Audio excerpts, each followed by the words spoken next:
Greetings, ladies and gentlemen, I'm Dwyrin, and as you can plainly see, I have Lizzie open again. The board and all of the numbers kind of give it away.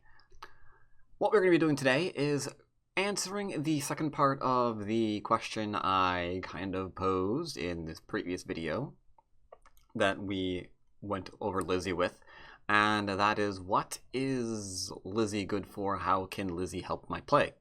Now, just a real quick recap.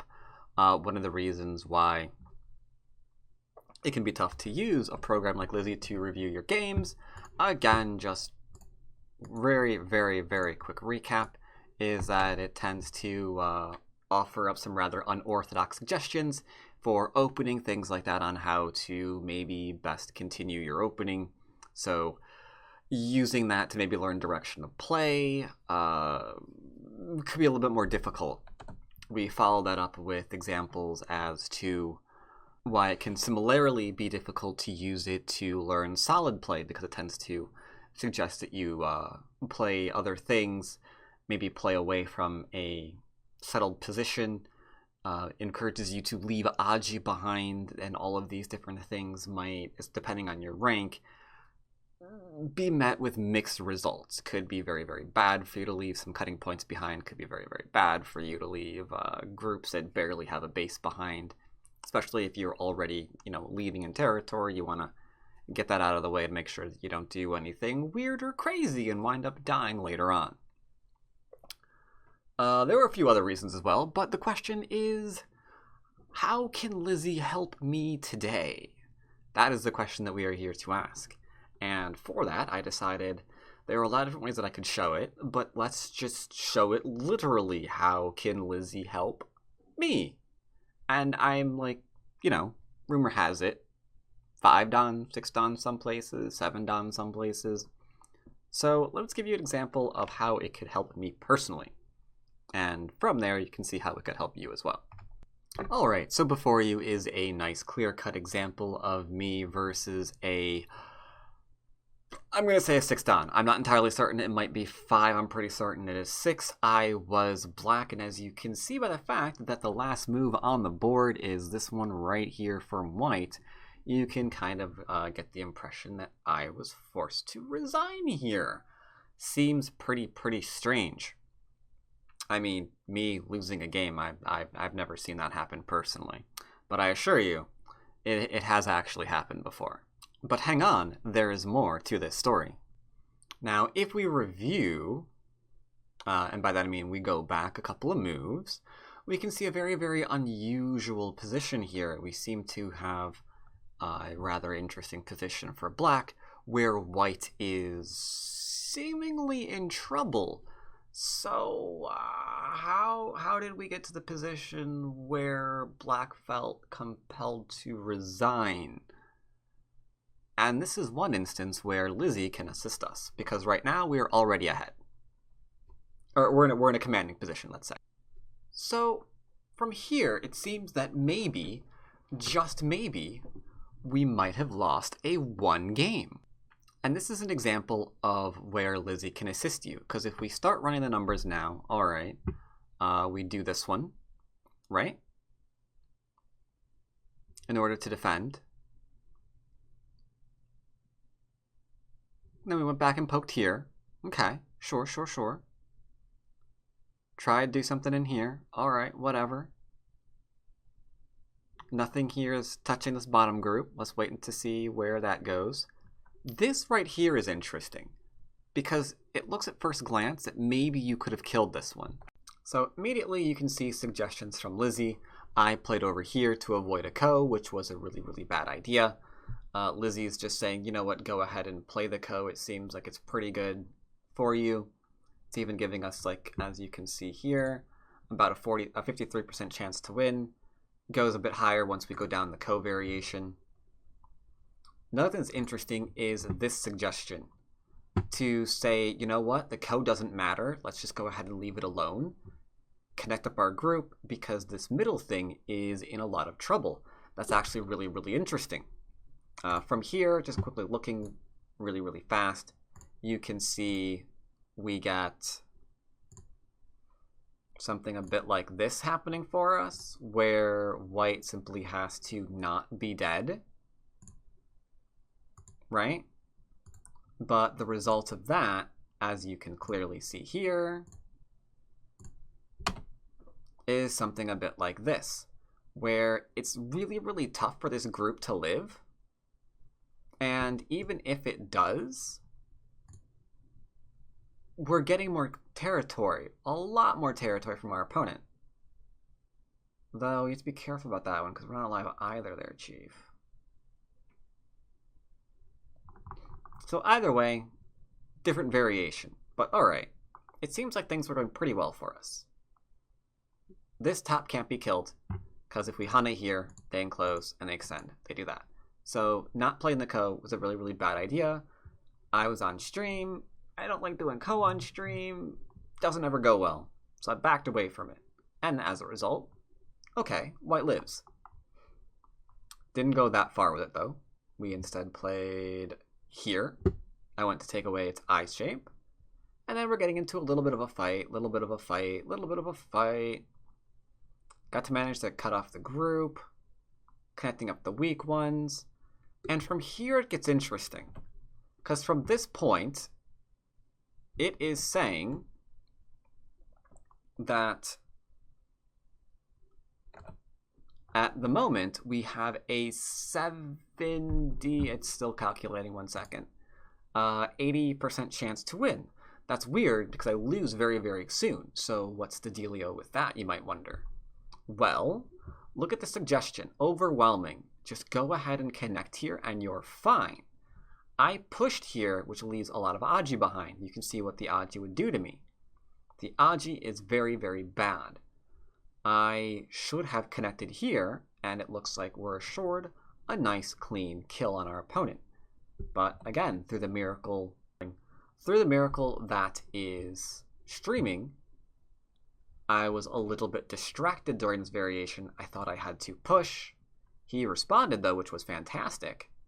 But then I went here again, which I don't, because we know from either reviewing this game yourself or by inquiring with Lizzie what should have happened here. And the answer to that is you're dead. You're fine. This is, it's all dead.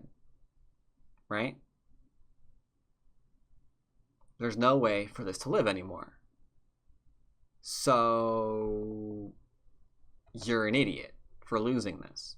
You have like a 90% chance to get this right, and you didn't. So that's one example where Lizzie can absolutely help us. There's like nothing our opponent can do, nothing our opponent could do, nothing our opponent could do. There's nothing here. Nothing here. That doesn't do anything. So yeah, white is just all dead. Instead, we left our cutting points behind because we're dumb, and then suddenly, oops, oops, oops, now you have to resign. Right? We're behind now, you agree? 99% chance to lose this game. Yes, yes, Lizzie absolutely agrees. That was not a smart idea. Okay. Cool, glad to know. So that's one instance where Lizzie can be helpful. And that's actually kind of a reoccurring theme, because when you have such an overwhelming chance to win, Lizzie can kind of help you see how you were able to, you know, cement that win into an actual victory. Let's take a look at a few more examples. This one's pretty crystal clear. Let's look at a few others. Okay, now here was another one that was really, really great, because you can see here, and I'm showing the percentages right off the bat, that I'm black and I've got a 77% chance to currently win this game, but I lose it. So the question is, how? Glad you asked. Well, in this game, white comes out. I separate. I decide to keep them separated. Was that a bad idea? Nope. 77%, 75, 76-ish. So we're still on track. Seems like we're doing pretty well here. All right. So where's the problem? Where's the problem? I poked here. My opponent ignored. Was ignoring a thing white should have done? No, now we have a 91, 92. 93 maybe % chance to win this game. So it looks like white ignoring what I thought was Sente was a really, really bad move. So Lizzie agrees my last move was freaking Sente. Reason why we went ahead and played it is because if I did something else and like this lived, maybe they get endgame here, maybe then they go back and get endgame here, and then suddenly not as healthy a chance to win, but you know, we're still in the 60s. We're still in the 60s, so 60 is pretty good. So all right, what happens? We played here. This was actually a mistake. All we had to do was push, and that's a good variation to is a good thing to note. All we had to do was push, and then the group dies. Instead, we threw in, which was a colossal mistake, because now you can see the win-loss ratio. It is drastically moving as it realizes, well, we're kind of lost a little bit here because we threw in wrong. This is actually alive now. There's nothing we can do. White's just going to be alive. That's all there is to it. White's alive. So, all right. Oops. My bad. Shouldn't have done that. But they played the wrong variation. So now we have a dead man. 95% chance to win. So how did we lose this game? I gave up those stones. Was that a bad idea? Nope, we're still in the 90s, so giving up the stones was no problem. Growing here and giving up those, we're still on board. Awesome, awesome, awesome. I went ahead and lived here. Was that too small? Because now I'm letting him bend me. So was that a bad idea? No, 95% chance still. Okay, so choosing to live in the corner doesn't seem like it was that much of a bad idea. So where was the bad idea? The bad idea was here and how I responded to this. The Aji here turned into insanity because there's only a lot of complication there. So does Lizzie agree that this move here was a good move? And the one that's turning more interesting to us apparently is just the solid connection.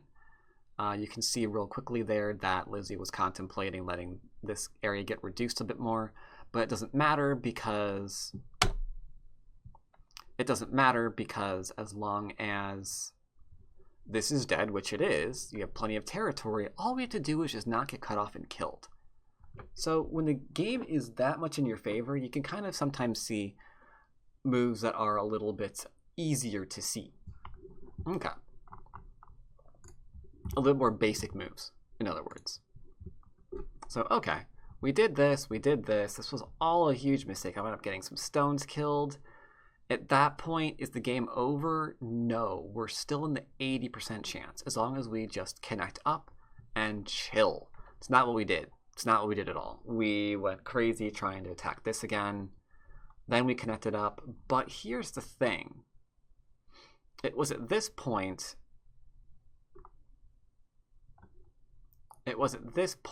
that we wound up getting killed, because my opponent played there. Look at that. That poke? Horribly bad. Horribly bad poke. We go from a 90% chance to win to you just lost the game.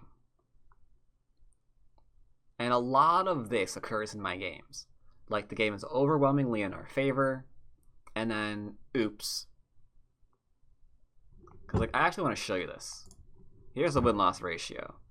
Before I poked like an idiot, thinking, oh, we're going to be fine here, who cares? We had a 93% chance to win this game. All we have to do is connect and not be stupid. But we poked, and that means game over, you just lost, because your stones are dead. And their left is now huge. So that right there is really important to note. Like, if you thought you were doing well, something unexpected happens, you can kind of plug it through Lizzie and see, did I handle that right? I thought I was ahead. Like, was I ahead? Okay, yes, I'm overwhelmingly ahead. I think this is going okay. But how did I mistake this? How did I get out of this? Was there like a better alternative here? And we can find out that yes, there absolutely was. We found that if we play here, our opponent will try and do something like this one. We can just go ahead and throw in, and then they'll take. We'll play here, threaten double Atari, they'll connect, we'll connect, and then same thing here. There's no way to cut through this, because if they do, then the stones are dead. So they didn't have the liberties back in here to actually make things work, as long as you don't give them the liberties by forcing that stupid connection. But we did, which means game over, because this does not work, apparently.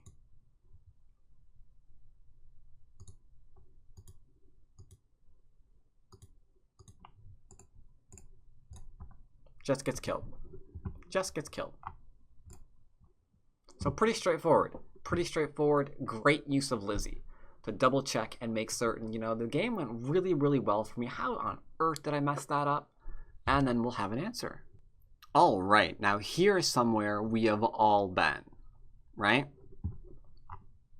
We're looking at a game where white has a 98% chance to win. This was one of our 3Q games, I want to say. We have an amazing bit of influence, but you know what happens? They get inside. No, but they do. Stop that. Thank you. But yeah, they get inside, and sometimes they even live, and sometimes they even kill you. That just completely sucks. So you can, again, come back to good old Liz and be like, am I making good shape here during these moves?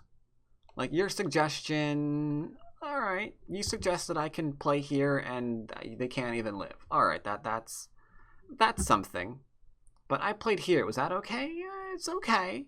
It's okay, it looks like. They're playing here. I poked at it. Was that okay? Looks like that was okay. They responded. And now I played here. All right, looks like we're still fine. And you can kind of get the idea, right? You can kind of get the idea. If you made a mistake, they lived, or worse yet, they killed you, you can go back through here and be like, I'm a 97% chance right now to win this game. How did that go wrong? How did this person live in the middle of all the things when they shouldn't have? And interestingly enough, AI has progressed to the point where you're that overwhelmingly ahead. It can kind of help you figure out how you were supposed to close out that particular game. So that's good. It's not all the greatest in getting that far. Normally, as we've seen, it recommends weird things in the opening, leaving things unsettled, so it's kind of hard to figure out how you could like close out a game you were just like a little bit ahead in, because it's always gonna apparently ask you do a little bit more, leave a little bit more things hanging. But at this point is where, in my opinion, the program really shines and is really useful for those players who find their opponents living in areas that they're not supposed to live in. Like here, for example, we let our opponent, purposefully live, but we can see alternatives. We didn't have to do that because we played all these other things. And even now, the game is pointing out, no, this is still dead. If you weren't able to read it and you weren't sure, so like you left it alone because, basics or something, then no, it's fine. It's fine. You could still kill this, and here's how to kill it. So that's cool. That's cool. Let's look at another example. Now here's a game that's also pretty nice, because in this game, we thought we got the better of the opening. And I'll put this back on the screen so you can see. It seems like maybe we did, right? We have a 50% chance to win. That's pretty strong. So the question is, were we really supposed to be as confident about this game as we were? And we can kind of go through here and see, yeah, we're leading. It seems like we're leading. We're like at the 60-70% chance. My opponent is kind of doing crazy things. We chose to split. Was that okay? 75% chance. Seems like it was okay to do. managed to cap. We still seem to be doing pretty well here. So you can kind of revalidate that your opening went okay for you. As long as the 3-3s aren't a thing. Otherwise, you know, obviously it's going to say, no, you shouldn't play over here again. You should, like, invade that 3-3, yada, yada, yada. But even not doing that, you can see that we have a nice lead here. And it's constantly saying, yeah, you did pretty well. You're fine. You've got a 77% chance to win this particular game. I mean, there's, like, some complication they can try, but you should be in pretty good shape. And that's excellent. That's really excellent. And once again, since we are this overwhelmingly far ahead, once more you can see your opponent try to like live in the area. And since you have a 99.8% chance to win this game, Lizzie can help you figure out if maybe something happened. Like, oh my god, they played here and I wasn't sure if I could fight that.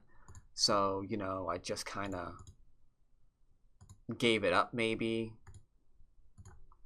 Like, could I have done something different? I mean, clearly our stones are dead.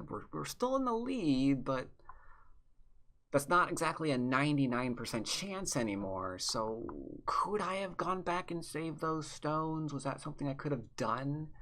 Looks like it is. If we do save the stones, we're 99% still. And you kind of get the idea. The more you're ahead in a game, the more you can get out of Lizzie, is my ultimate opinion. And those situations where someone's trying an invasion that just shouldn't bloody work, Lizzie can help you figure out why that shouldn't bloody work. If you're really, really far ahead, something got cut off, was there a better defense that you missed? Were you just leaving Aji behind? Like, how did that happen? And Lizzie can help you with that too. I don't like it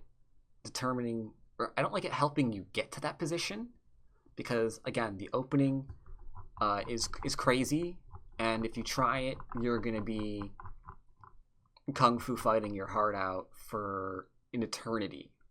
Like right now, for example, if we ask Lizzie, hey Lizzie, where should I play? Lizzie's gonna be like, you know what, you should consider that 3-3 point. That 3-3 point, yeah, that thing ain't gonna play itself, buddy. And it's like, okay, great. Or if you played, like we mentioned,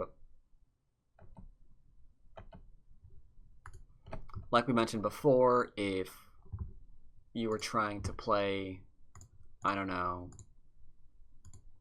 against like the mini Chinese, hey, where should I play to reduce the mini Chinese? Oh, you should hit the 3-3 or attach to the 3-4 stone. Like, what?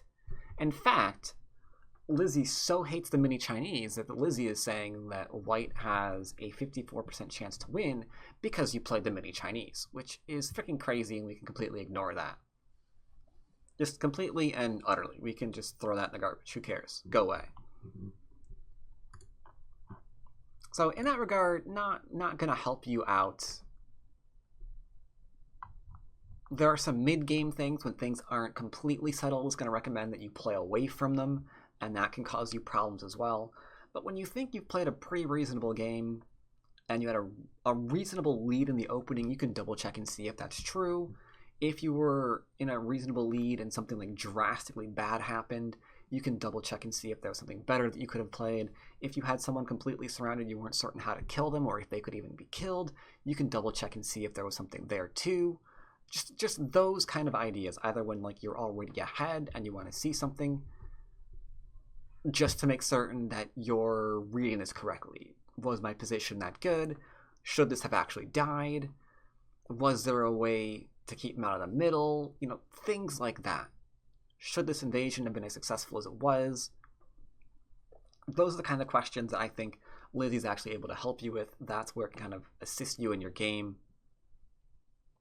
It's just getting to those positions, not so much.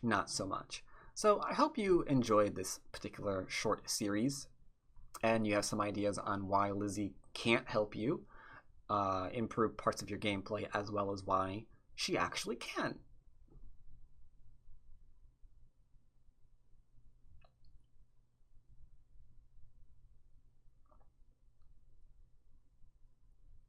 I do want to caution you though, if you are using something like this that is just completely unlabeled, giving you variations, just like learning Joseki and just like randomly playing things on Josekipedia, I do want to caution you so much that if you're just trying to like learn and pick up variations without any context, without any explanation, that I could see hurting you because you might play them in the wrong situations.